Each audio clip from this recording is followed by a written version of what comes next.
Hello everyone, I'm Amit Bhuktani, Assistant Professor in Mechanical Engineering Department at Dr. Subhash Technical Campus, Junagadh.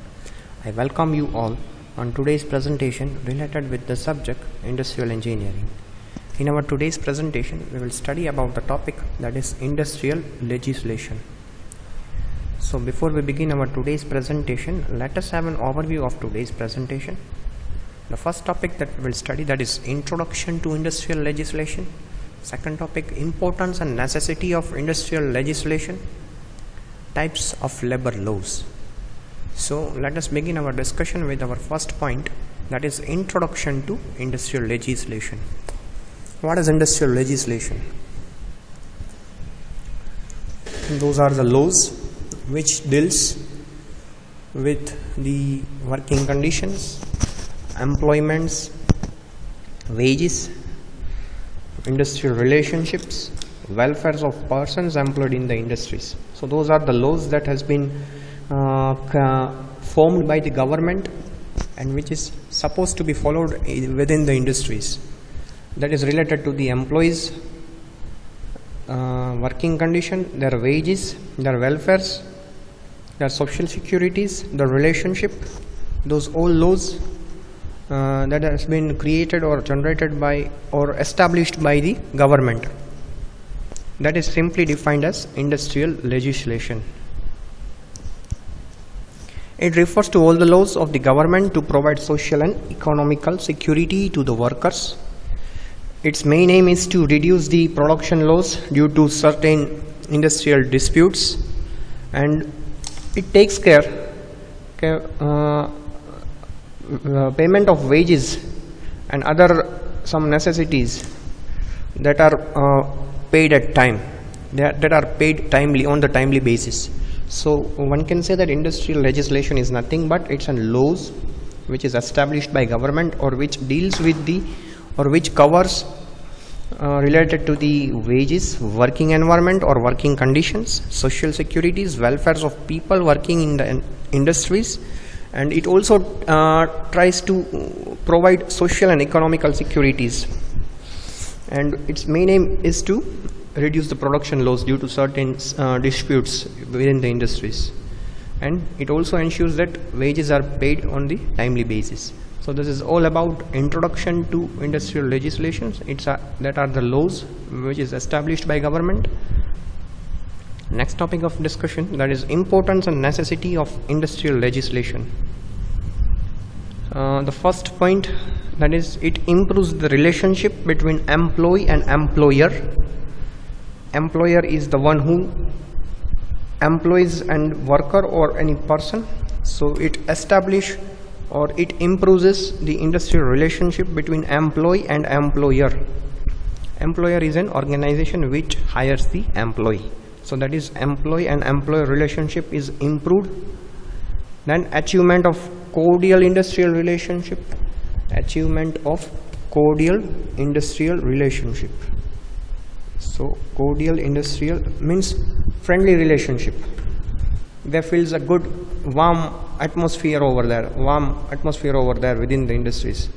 So that will be helpful and friendly relationship, friendly atmosphere. Next, it helps fair wages to the workers. Yes, the workers, those who are putting their efforts for doing the production, it will help them to get the fair wages. Gives compensation to the workers victims of accidents. So if the workers during their tenure or during their work within the industries comes to an accident or he is a victim of an accident, so it provides certain compensations to the workers. Then reduces conflicts and strikes. It will try to reduce the conflicts, there is suppose misunderstanding problems or strikes. So it will try to reduce the conflicts and strikes. Procures job security for the workers. It provides job security for the workers. Promotes wholesome environment conditions in the industries. Wholesome means which is good for the health. It promotes wholesome environmental conditions in the industries. Wholesome stands for a very good healthy environment which is good for health. So it tries to create a wholesome environment within the industries such that there is no problem or it is good for the health, and fixes hours of work and rests and pauses. So it will help to fix certain hours of work that the worker must do to get a better efficiency, and certain pauses, when to pause. This all is studied, or it is studied by this industrial legislation. This is all about importance and necessity of industrial legislation. Now next topic of discussion, types of labor laws. There are certain laws that has been established. The first law that is concerned with, or it is connected, laws connected with working conditions in the factories. So what should be the laws, or what should be the rules, what should be the laws that must be followed? How should be the working conditions in the factory for the workers working over there? So that law is concerned with the working condition in the factory. In that we will study Factory Act 1948.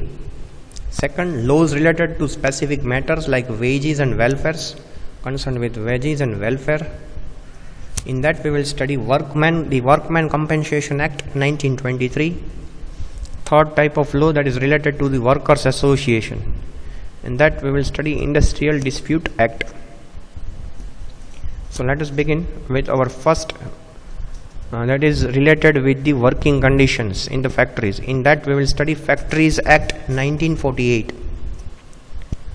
So in India, the first Factories Act, it was passed in 1881. It regulates the condition of work, health and safety related. It safeguards the interest of workers and its welfare for the factory of the factory workers. So it is concerned with the working conditions within the factory, that is concerned with the safety as well as health. This Factories Act, this act is applicable, where this act is applicable, when to any factory in which 10 or more than 10 workers are working.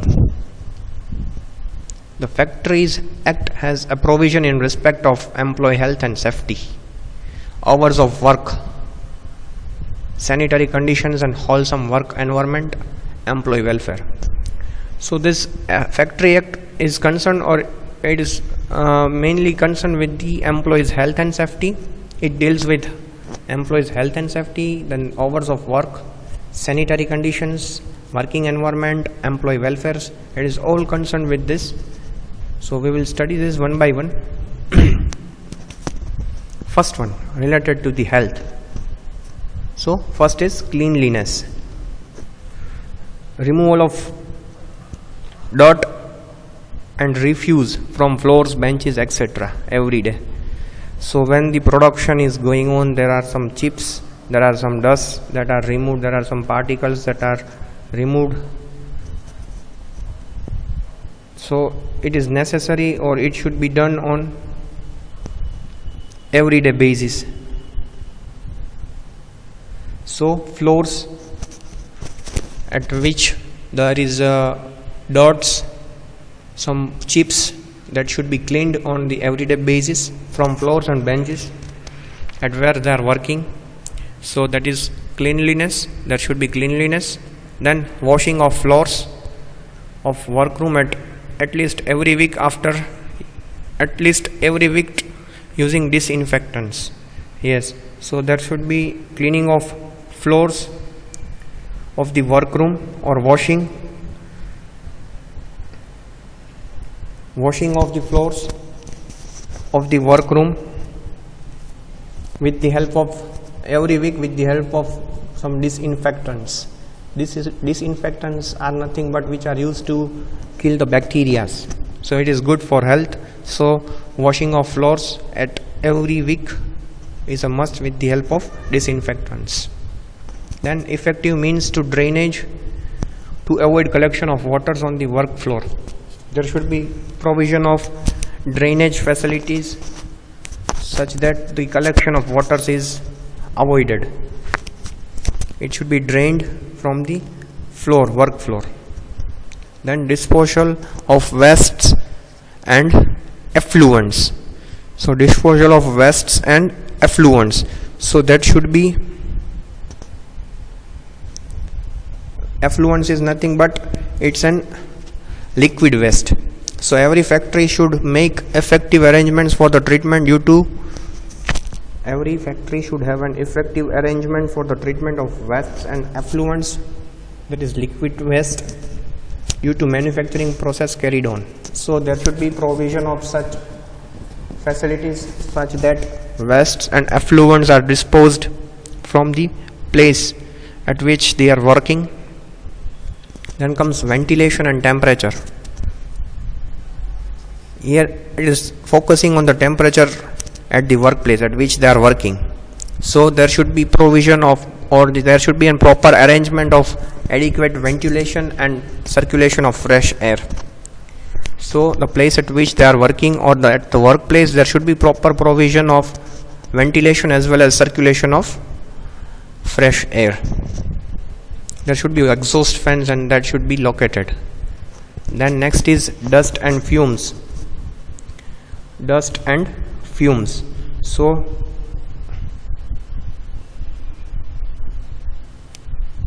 such things also should be removed.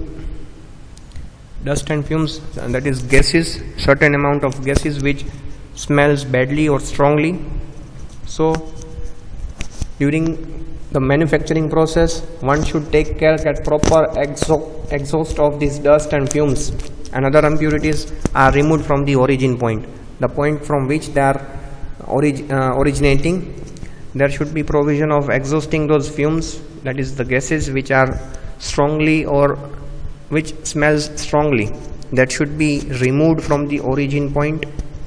Then artificial humidification.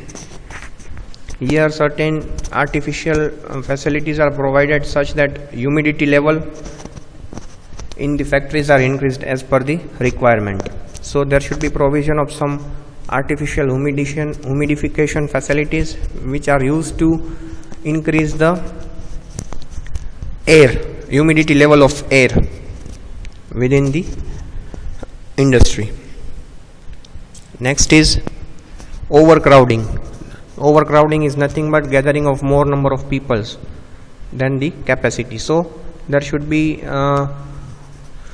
no overcrowding of the workers which will be injurious to their health, and the minimum space provided for a worker should be 4.2 cubic meter.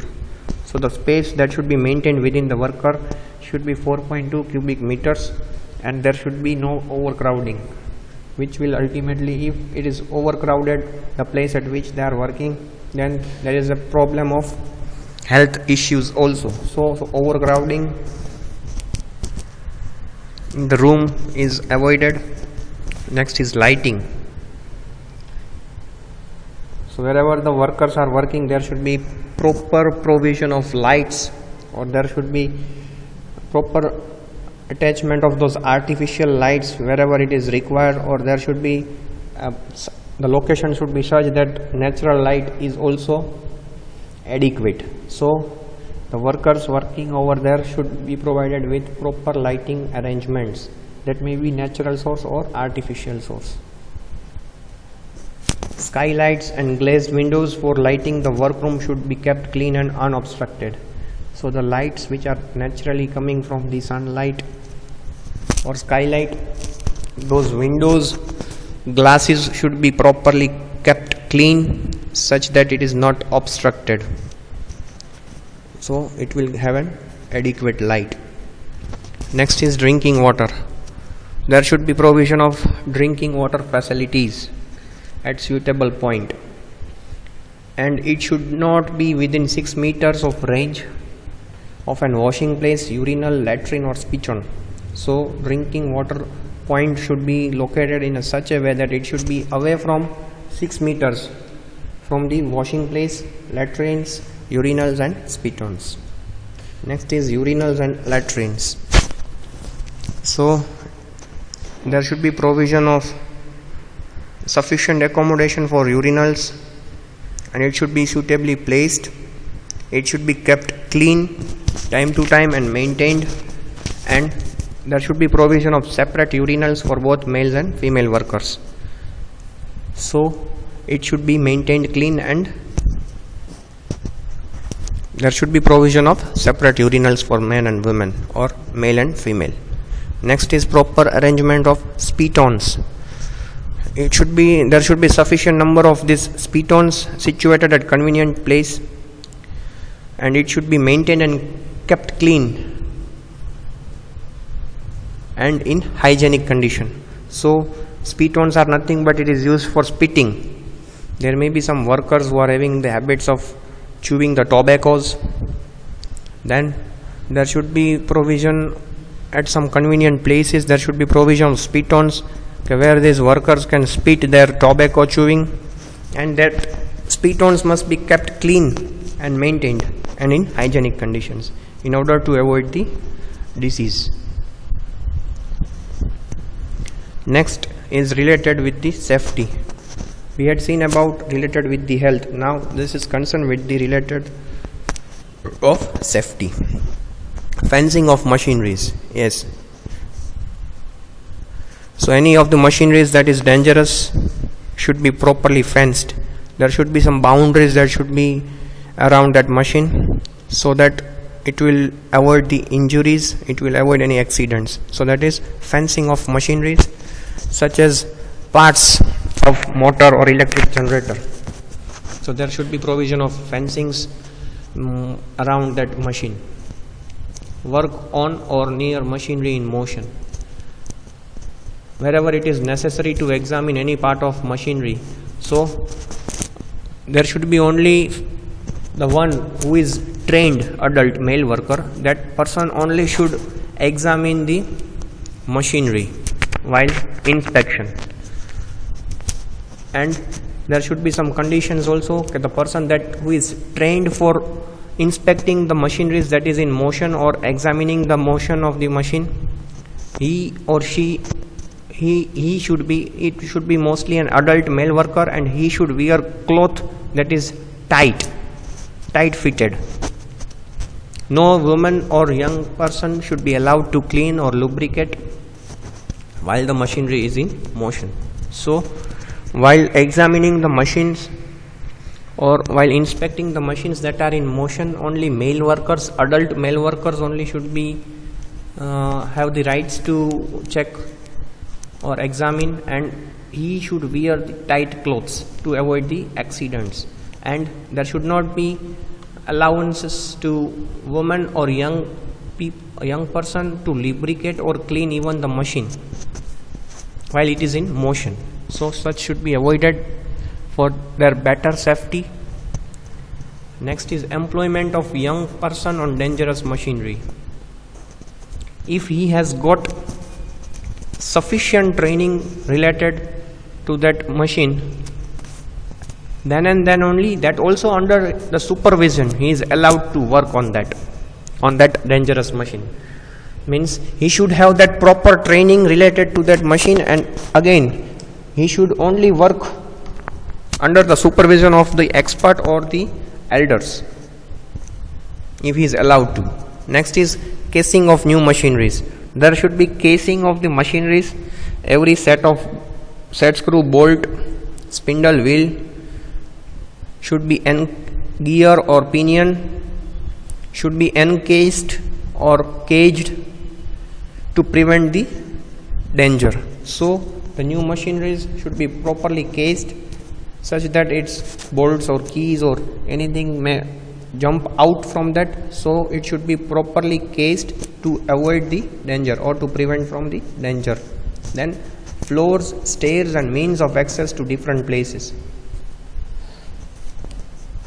The places at which they are working, there are some floors, stairs and passages through which they are walking through or they are going through on daily basis. So that should be properly constructed and maintained, and there are such that there are no chances of slips or fall. So that should be properly constructed and maintained time to time basis.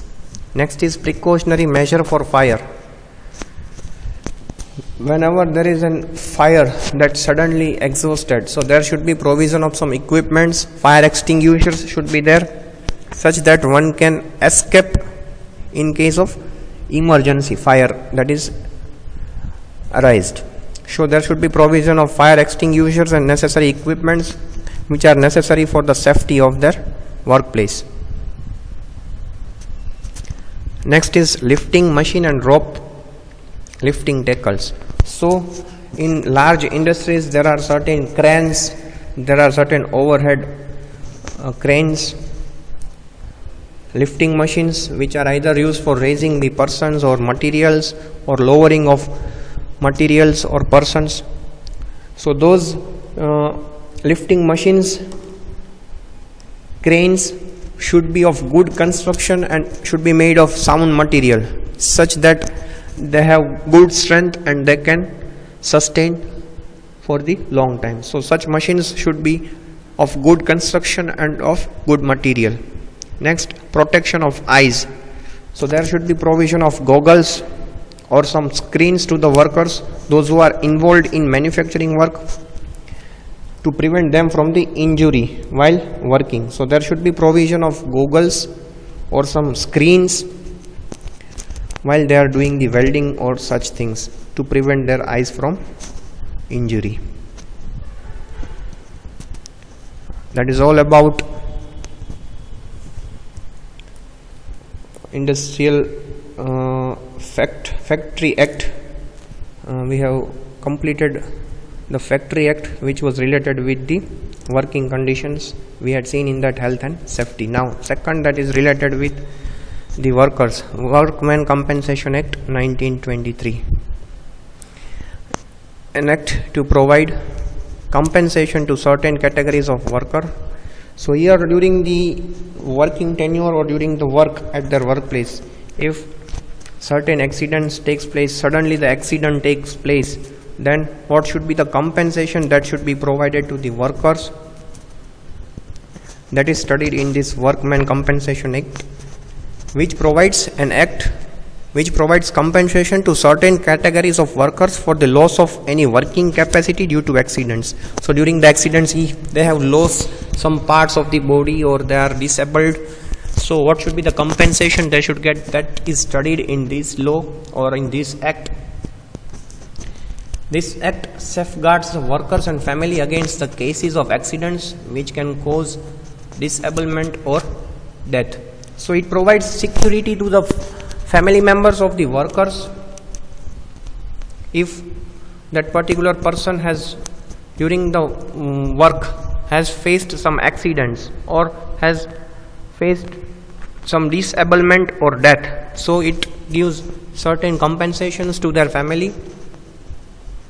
First one, to whom it is or who will get the benefit of this? First one is dependent. Any of the following relatives of the deceased workman, namely workman is nothing but who is working in the industries. That can be a worker, that can be doing the technical work, non-technical work, clerical work, that is simply defined general as a workman. So the persons or the relatives of the workmen who are dependent can get the benefits: a widow, a minor son, an unmarried daughter, or a widow mother. These all are the relatives who are about or who will get the facilities or the benefits if his or her family man has got permanent disablement or death. It wholly dependent on earning of the workman at the time of death. If during the work of the workman he has been dead, then those who are totally dependent on that particular person, a son or the daughter who has attained, can get the job. Second, disablement means reduction in earning capacity. Disablement, that may be caused due to the accident that he has faced. So due to that, there is a reduction in his earning capacity. Again, disablement can be partial or total disablement. Based on that, he will get the compensation. So partial disablement and total disablement.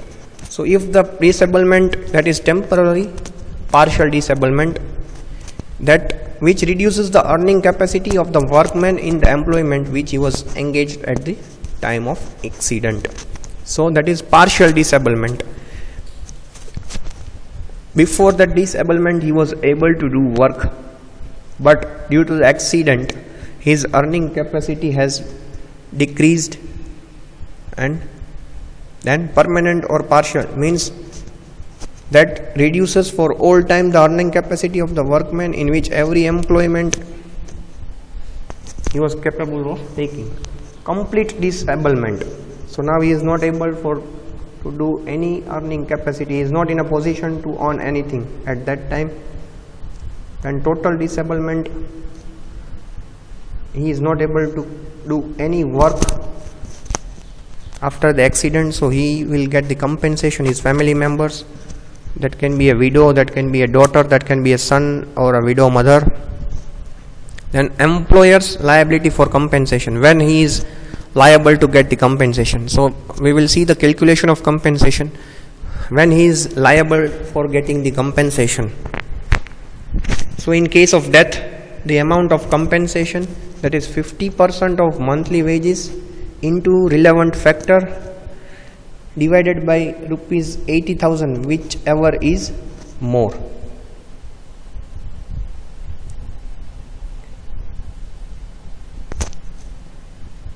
Sorry, what is the amount of compensation that he will get in case of death? That is 50% of monthly wages multiplied by relevant factor, or 80,000, whichever is more, that he will be liable to get, or his family members or his relative will be liable to get in case of death. So the formula to calculate the compensation is 50% of monthly wages multiplied by relevant factor, or 80,000, whichever is more, his relatives, his family members are due to get this compensation. In case of permanent total disablement, the amount of compensation that he is eligible, or his family members is eligible to get, that is 60% of monthly wages multiplied by relevant factor, or 90,000, whichever is more. Then permanent partial disablement, that is amount of compensation, that is 60% of monthly wages multiplied by relevant factor. And temporarily disablement, amount of compensation that is responsible to get, that is 25% of monthly wages. So these are the things or the criteria that is used to give the compensation to employer in case of an accident. Next, that is related to the Industrial Dispute Act 1947. So there are always disputes among the employers or the workmen which are connected in terms of employment or condition of labor. So this Industrial Dispute Act is defined as any dispute or differences between the employers and employers, or between employers and workmen, which is connected with the employment or the terms of employment with the condition of labor of any person.